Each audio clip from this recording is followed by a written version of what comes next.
ମେଘମାଳାରେ ଶୀଘ୍ର ଆଗମନ କରିବାକୁ ଯାଉଥିବା ପ୍ରଭୁ ଯୀଶୁଖ୍ରୀଷ୍ଟଙ୍କ ପବିତ୍ର ଓ ବହୁମୂଲ୍ୟ ନାମରେ ନିର୍ମଳ ଖରା ୟୁଟ୍ୟୁବ୍ ଚ୍ୟାନେଲରେ ଆପଣ ସମସ୍ତଙ୍କୁ ସ୍ୱାଗତ କରେ। ପ୍ରତିଦିନ ପ୍ରତି ପ୍ରଭାତ ଆମମାନେ ନିର୍ମଳ ଖରା ୟୁଟ୍ୟୁବ୍ ଚ୍ୟାନେଲ ମାଧ୍ୟମରେ ନୂଆ ନୂଆ ପ୍ରସଙ୍ଗରେ ପ୍ରଭୁଙ୍କର ବାକ୍ୟ ଶୁଣିବାର ଆମେ ସୁଯୋଗ ପାଉଛୁ। ପରମେଶ୍ୱର ପ୍ରତି ପ୍ରଭାତରେ ତାଙ୍କର ପବିତ୍ର ବାକ୍ୟ ଦ୍ୱାରା ସେ ଆମମାନଙ୍କ ସହିତ କଥାବାର୍ତ୍ତା ହେଉଛନ୍ତି। ସେଥିପାଇଁ ସ୍ୱର୍ଗର ପରମେଶ୍ୱରଙ୍କୁ ହୃଦୟ ସହିତ ଧନ୍ୟବାଦ। ତାହା ସହିତ ଆପଣ ସମସ୍ତଙ୍କୁ ମଧ୍ୟ ହୃଦୟ ସହିତ ଧନ୍ୟବାଦ ଦିଏ, କାରଣ ଆପଣମାନେ ନିୟମିତ ଏହି ଚ୍ୟାନେଲ ଦ୍ୱାରା ପ୍ରସାରିତ ହେଉଥିବା କାର୍ଯ୍ୟକ୍ରମ ଗୁଡ଼ିକକୁ ଦେଖୁଛନ୍ତି।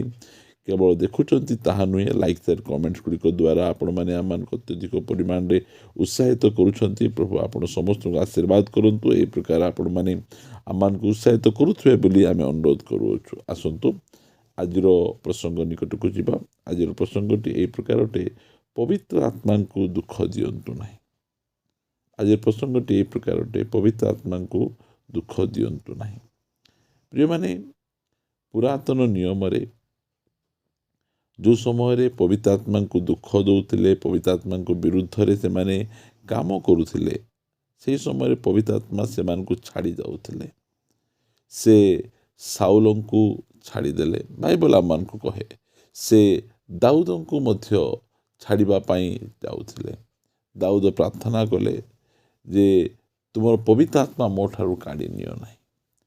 ଦାଉଦ ଯେଉଁ ସମୟରେ ପାପ କଲେ, ଆଉ ପାପ କଲା ପରେ ପାପ ମୁଁ କରିଛି ବୋଲି ଯେତେବେଳେ ସେ ଜାଣିଲେ, ସେହି ସମୟରେ ସେ ଗୀତ ଲେଖୁଅଛନ୍ତି ଯେ ତୁମର ପବିତ୍ର ଆତ୍ମା ମୋ ଠାରୁ କାଢ଼ି ନିଅ ନାହିଁ। ପ୍ରିୟମାନେ, ପୁରାତନ ନିୟମରେ ଯେଉଁ ସମୟରେ ଅନେକ ଲୋକମାନେ ଯେଉଁମାନେ ପବିତ୍ର ଆତ୍ମା ପାଇଥିଲେ, ସେମାନେ ପାପ କଲା ପରେ, ଅବାଧ୍ୟ ହେଲା ପରେ ପବିତ୍ର ଆତ୍ମା ସେମାନଙ୍କୁ ପରିତ୍ୟାଗ କରୁଥିଲେ। ମାତ୍ର ନୂତନ ନିୟମରେ ଆମେ ଦେଖୁଛୁ, ଆମେ ଯଦି ପଢ଼ିବା, ଆମେ ଏଫେସୀୟ 4 ଅଧ୍ୟାୟର 30 ପଦ, ଆଉ ଈଶ୍ୱରଙ୍କର ଯେଉଁ ପବିତ୍ର ଆତ୍ମା, ଆଉ ଈଶ୍ୱର ଯେଉଁ ପବିତ୍ର ଆତ୍ମାଙ୍କ ଦ୍ୱାରା ତୁମ୍ଭମାନେ ମୁକ୍ତି ଦିବସ ନିମନ୍ତେ ମୁଦ୍ରାଙ୍କିତ ହୋଇଅଛ, ତାହାଙ୍କୁ ଦୁଃଖ ଦିଅ ନାହିଁ। ପ୍ରିୟମାନେ, ଏହି ସ୍ଥାନରେ ଆମେ ଦେଖୁଛୁ ପବିତ୍ର ଆତ୍ମା ଆମକୁ ସିଲ୍ କରିଛନ୍ତି, ମୁଦ୍ରାଙ୍କିତ କରିଛନ୍ତି। କ'ଣ ପାଇଁ? ଏ ପ୍ରକାର ଗୋଟିଏ ଦିବସ ଅଛି, ମୁକ୍ତି ଦିବସ ବୋଲି ତାହାକୁ କୁହାଯାଏ। ଯେତେବେଳେ ସେ ମୁକ୍ତି ଦିବସ ଆସିବ, ସେଇ ମୁକ୍ତି ଦିବସରେ ଆମମାନେ ସମ୍ପୂର୍ଣ୍ଣ ଭାବରେ ମୁକ୍ତ ହୋଇଯିବା। ଆମକୁ ସମ୍ପୂର୍ଣ୍ଣ ଭାବରେ ମୁକ୍ତି କରାଯିବ। ସେଥିପାଇଁ ସେଇ ମୁକ୍ତି ଦିବସ ନିମନ୍ତେ ପବିତ୍ର ଆତ୍ମା ଆମକୁ କ'ଣ କରୁଛନ୍ତି? ମୁଦ୍ରାଙ୍କିତ କରିଛନ୍ତି। କ'ଣ ପାଇଁ ମୁଦ୍ରାଙ୍କିତ କରିଛନ୍ତି? 31 ପଦରେ ସମସ୍ତ ପ୍ରକାର କଟୁ ଭାବ, ଆମେ ଯେ ପ୍ରକାର କୌଣସି ପ୍ରକାର ଭାବରେ କଟୁ ଭାବ ନ ଦେଖାଉ, ଅନ୍ୟକୁ ବାଧିଲା ପରି, କମେଣ୍ଟସ୍ କଲା ପରି, ଟିକଲ ମାରିଲା ପରି, ଅନ୍ୟର ଦୁର୍ବଳତାକୁ ଦେଖେଇ ଆମେ ଯେ ପ୍ରକାର କଥାବାର୍ତ୍ତା ନ ହେଉ, ଅନ୍ୟକୁ ହଟ୍ ଯେ ପ୍ରକାର ଆମେ ନ କରୁ, ଏଥିପାଇଁ ପବିତ୍ର ଆତ୍ମା ସେ ଆମମାନଙ୍କୁ ମୁଦ୍ରାଙ୍କିତ କରୁଛନ୍ତି। ଯେଉଁ ସମୟରେ ଆମେ ଆମ ଜିହ୍ବା ଦ୍ୱାରା ଆମମାନେ କ'ଣ କରୁ? ଆମେ କଟୁ ଭାବ କହୁ। ପ୍ରିୟମାନେ, ପବିତ୍ର ଆତ୍ମା ଯେଉଁ ସମୟରେ ପେଣ୍ଟିକୋଷ୍ଟ ଦିବସରେ ଆସିଲେ, ଅଗ୍ନି ସଦୃଶ୍ୟ ଜିହ୍ବା ପରି ଆସିଲେ। ଆଖି ପରି ଆସିନାହାନ୍ତି, ହାତ ପରି, ଗୋଡ଼ ପରି, ମୁଣ୍ଡ ପରି ଆସିନାହାନ୍ତି, ମାତ୍ର ଗୋଟିଏ ଟଙ୍ଗ ଅଫ୍ ଫାୟାର, ଗୋଟିଏ ଅଗ୍ନି ସଦୃଶ୍ୟ ଜିହ୍ବା ପରି ଆସିଲେ। ସେ ଯେ ପ୍ରକାର କି ଆମେ ଆମର ଭାଷାକୁ ଆମେ ସୁଧାରାଇ ପାରିବା, ଆମେ ଠିକ୍ ଭାଷା ଆମେ ବ୍ୟବହାର କରିପାରିବା। ଯେଉଁ ସମୟରେ ଆମେ କଟୁ ଭାଷା ଆମେ କହୁ, ସେହି ସମୟରେ ଆମ ଭିତରେ ଥିବା ସେହି ପବିତ୍ର ଆତ୍ମା ସେ ଦୁଃଖିତ ହୁଅନ୍ତି, ସେ ଦୁଃଖ କରନ୍ତି। ସେଥିପାଇଁ ପାଉଲ ଏଫେସୀୟ ମଣ୍ଡଳୀର ଭାଇ ଭଉଣୀମାନଙ୍କୁ ଲେଖୁଛନ୍ତି ଯେ ତୁମେ ପବିତ୍ର ଆତ୍ମାକୁ ଦୁଃଖ ଦିଅ ନାହିଁ। ଯେଉଁ ପବିତ୍ର ଆତ୍ମା ତୁମମାନଙ୍କୁ ମୁକ୍ତି ଦିବସ ନିମନ୍ତେ ମୁଦ୍ରାଙ୍କିତ କରିଛନ୍ତି, ସେହି ପବିତ୍ର ଆତ୍ମାକୁ ଦୁଃଖ ଦିଅ ନାହିଁ। ପ୍ରିୟମାନେ, ଆମେ ଅନେକ ଥର ଆମେ ପବିତ୍ର ଆତ୍ମାଙ୍କୁ ଆମେ ଦୁଃଖ ଦେଇଛୁ। ଯେତେବେଳେ ପବିତ୍ର ଆତ୍ମାଙ୍କୁ ଆମେ ଦୁଃଖ ଦେଉ, ସେ ଆମ ଭିତରେ ଦୁଃଖ ହେଇକିନା ରୁହନ୍ତି, ଆଉ ତାହା ଆମମାନଙ୍କ ନିମନ୍ତେ ବହୁତ ବହୁତ ବିପଦର ସଂକେତ। ଯେତେବେଳେ ପବିତ୍ର ଆତ୍ମା ଆମକୁ କିଛି କରିବା ପାଇଁ କୁହନ୍ତି, ଆମେ ଯଦି ନ କରୁ, ସେତେବେଳେ ସେ ଦୁଃଖିତ ହୁଅନ୍ତି। ଆଉ ଯାହା କର ନାହିଁ ବୋଲି ସେ କହିଛନ୍ତି, ସେତେବେଳେ ଆମେ ଯେତେବେଳେ ତାଙ୍କର କଥାକୁ ଆମେ ଅମାନ୍ୟ କରୁ, ସେହି ସମୟରେ ସେ ଦୁଃଖ ହୁଅନ୍ତି। ପ୍ରଭୁ ଆମମାନଙ୍କୁ ସାହାଯ୍ୟ କରନ୍ତୁ, ଆମେ ପବିତ୍ର ଆତ୍ମାଙ୍କୁ ଦୁଃଖ ଦେବା ପରି ବ୍ୟକ୍ତି ନ ହେଉ। ଯେଉଁ ପବିତ୍ର ଆତ୍ମାଙ୍କ ଦ୍ୱାରା ଆମେ ଖ୍ରୀଷ୍ଟିଆନ ଜୀବନଯାପନ କରିବା ପାଇଁ ଆମେ ଶକ୍ତି ପାଇଛୁ, ଯେଉଁ ପବିତ୍ର ଆତ୍ମାଙ୍କ ଦ୍ୱାରା ଆମେ ସାହସ ଶକ୍ତି ପାଉଛୁ, ଯେଉଁ ପବିତ୍ର ଆତ୍ମାଙ୍କ ଦ୍ୱାରା ଆମେ ମୁକ୍ତି ଦିବସ ନିମନ୍ତେ ମୁଦ୍ରାଙ୍କିତ ହେଇଛୁ, ସେ ପବିତ୍ର ଆତ୍ମା କେତେବେଳେ ଦୁଃଖିତ ହୁଅନ୍ତି? ଯେଉଁ ସମୟରେ ଆମେ ଆମ ଜିହ୍ବା ଦ୍ୱାରା ଆମେ କ'ଣ କରୁ? ଆମେ କଟୁଭାବ, ରାଗ, କ୍ରୋଧ, କଳହ, ନିନ୍ଦା ଏସବୁ ଦେଖନ୍ତୁ ଜିହ୍ବାର ପାପ ଗୁଡ଼ିକ।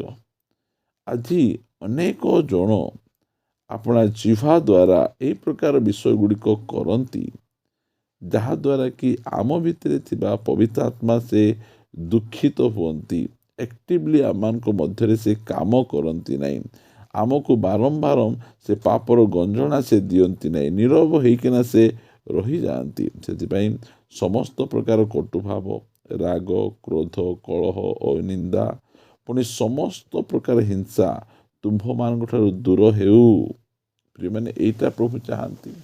ଯେଉଁ ସମୟରେ ଆମେ ଏହି ପ୍ରକାର ବ୍ୟବହାର ଆମେ କରୁ ଆମ କଥାବାର୍ତ୍ତା ଦ୍ୱାରା, ସେହି ସମୟରେ ଆମ ଅନ୍ତରରେ ଥିବା ପବିତ୍ର ଆତ୍ମା ସେ ଦୁଃଖ କରନ୍ତି। ପ୍ରଭୁ ଆମମାନଙ୍କୁ ସାହାଯ୍ୟ କରନ୍ତୁ ଯେ ପ୍ରକାର କି ଆମେ ପବିତ୍ର ଆତ୍ମାଙ୍କୁ ଦୁଃଖ ନ ଦେଉ। ଯେଉଁ ପବିତ୍ର ଆତ୍ମା ଆମକୁ ମୁକ୍ତି ଦିବସ ନିମନ୍ତେ ମୁଦ୍ରାଙ୍କିତ କରିଛନ୍ତି, ଯାହାଦ୍ୱାରା କି ଆମେ ମୁକ୍ତି ନିମନ୍ତେ ଆମେ ସିଲ୍ ଆମେ ପାଇଛୁ, ଆମେ ମନୋନୀତ, ଆମକୁ ବଛାଯାଇଛି। ଯେଉଁ ସମୟରେ ସରକାର ଗୋଟିଏ ଜିନିଷ ଉପରେ ସିଲ୍ ମାରିଦିଅନ୍ତି, ସରକାରଙ୍କର ତାହା ଅଟେ। ସେହି ପ୍ରକାର ଆମେ ପରମେଶ୍ୱରଙ୍କର ଅଟୁ, ଆଉ ସେଥିପାଇଁ ସେ ଆମମାନଙ୍କୁ ପବିତ୍ର ଆତ୍ମା ବୟନା ସ୍ୱରୂପ ଆଡ଼ଭାନ୍ସରେ ଆମମାନଙ୍କୁ ଦେଇଛନ୍ତି, ଆଉ ପବିତ୍ର ଆତ୍ମାଙ୍କ ଦ୍ୱାରା ଆମକୁ ସିଲ୍ କରିଛନ୍ତି। ଆମେ ସେହି ପବିତ୍ର ଆତ୍ମାଙ୍କୁ ଦୁଃଖ ନ ଦେଉ। ଯେତେବେଳେ ଆମେ ଜିହ୍ବାରେ ଆମେ ବିଭିନ୍ନ ପ୍ରକାର ପାପ ଗୁଡ଼ିକ କରୁ, ସେହି ସମୟରେ ପବିତ୍ର ଆତ୍ମା ଦୁଃଖ ହୁଅନ୍ତି। ସେଥିପାଇଁ ସେ 32 ପଦରେ କହନ୍ତି, ଆଉ ପରସ୍ପର ପ୍ରତି ସଦୟ ହୁଅ, କୋମଳ ହୃଦୟ ହୁଅ, ପୁଣି ଈଶ୍ୱର ଖ୍ରୀଷ୍ଟଙ୍କ ଠାରେ ତୁମ୍ଭମାନଙ୍କୁ ଯେପରି କ୍ଷମା କଲେ, ସେହିପରି ପରସ୍ପରକୁ କ୍ଷମା କର। ପ୍ରିୟ ପ୍ରଭୁଙ୍କ ଲୋକମାନେ, ପବିତ୍ର ଆତ୍ମା ଯଦି ଦୁଃଖିତ ନ ହୁଅନ୍ତୁ, ତାହେଲେ ଆମେ ପରସ୍ପରକୁ ଆମ ପ୍ରତି ସଦୟ ହେବା, ପରସ୍ପରକୁ କ୍ଷମା ଦେବା, ପରସ୍ପରକୁ ଗ୍ରହଣ କରିବା। ସେହି ସମୟରେ ପବିତ୍ର ଆତ୍ମା ଖୁସି ହେବେ, ପବିତ୍ର ଆତ୍ମା ଆନନ୍ଦିତ ହେବେ। ଆଜି ଅନେକ ଲୋକ ପବିତ୍ର ଆତ୍ମାଙ୍କର ଦାନ ଗୁଡ଼ିକକୁ ବ୍ୟବହାର କରନ୍ତି, ମାତ୍ର ପବିତ୍ର ଆତ୍ମାଙ୍କୁ ଦୁଃଖ ମଧ୍ୟ ଦିଅନ୍ତି ସେମାନଙ୍କର ଆଚରଣ ବ୍ୟବହାର ଗୁଡ଼ିକ ଦ୍ୱାରା। ପ୍ରଭୁ ଆମମାନଙ୍କୁ ଅନୁଗ୍ରହ କରନ୍ତୁ, ଆମେ ପବିତ୍ର ଆତ୍ମାଙ୍କୁ ଦୁଃଖ ନ ଦେବା। ଯେଉଁ ପବିତ୍ର ଆତ୍ମା ଆମକୁ ପାପ ବିଷୟରେ ଜଣାଇବେ, ଯେଉଁ ପବିତ୍ର ଆତ୍ମା ଆମକୁ ପବିତ୍ର କରିବେ, ଯେଉଁ ପବିତ୍ର ଆତ୍ମା ଆମକୁ ମୁକ୍ତି ଦିବସ ନିମନ୍ତେ ମୁଦ୍ରାଙ୍କିତ କରିଛନ୍ତି, ସେହି ପବିତ୍ର ଆତ୍ମାଙ୍କୁ ଆମେ ଦୁଃଖ ନ ଦେଉ। ଆମ ଅନ୍ତରରେ ଥିବା ପବିତ୍ର ଆତ୍ମା ସବୁବେଳେ ଖୁସି ଓ ଆନନ୍ଦର ସହିତ ରୁହନ୍ତୁ। ସେଥିପାଇଁ ଆସନ୍ତୁ ଆମେ ପ୍ରାର୍ଥନା କରିବା। ମଙ୍ଗଳମୟ ପିତା, ମୁଁ ତୁମକୁ ଧନ୍ୟବାଦ ଦିଏ ଯେ ତୁମେ ଆମମାନଙ୍କୁ ବାକ୍ୟ ଦ୍ୱାରା କଥା ହେଇଛ। ଯେଉଁ ପବିତ୍ର ଆତ୍ମାଙ୍କୁ ତୁମେ ଆମମାନଙ୍କୁ ଦେଇଛ, ସେହି ପବିତ୍ର ଆତ୍ମାଙ୍କୁ ଆମେ ଯେ ପ୍ରକାର ଦୁଃଖ ନ ଦେଉ, ଦୟାକରି ତୁମେ ସାହାଯ୍ୟ କର। ସବୁ ସମୟରେ ଆମେ ଖୁସି ଓ ଆନନ୍ଦ ପ୍ରଦାନ କରିପାରିବୁ, ଅନୁଗ୍ରହ ପ୍ରଦାନ କର। ପ୍ରଭୁ ଧନ୍ୟବାଦ, ପ୍ରଭୁ ଧନ୍ୟବାଦ। ଆଜି ଯେତେ ଭାଇ ଭଉଣୀମାନେ ଆମମାନଙ୍କ ସହିତ ଜଡ଼ିତ ହୋଇଛନ୍ତି, ସେମାନଙ୍କ ନିମନ୍ତେ ପ୍ରାର୍ଥନା କରେ ସେମାନଙ୍କ ଜୀବନ ତୁମ ଦୃଷ୍ଟିରେ ଗ୍ରହଣଯୋଗ୍ୟ ହେଉ।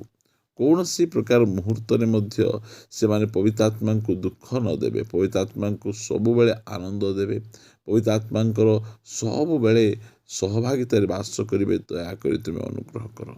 ପ୍ରାର୍ଥନା ଶୁଣିଛ, ଧନ୍ୟବାଦ। ପ୍ରାର୍ଥନା ପ୍ରିୟ ପ୍ରଭୁ ଯୀଶୁଙ୍କ ନାମରେ ମାଗୁଅଛୁ, ଆମେନ୍, ଆମେନ୍।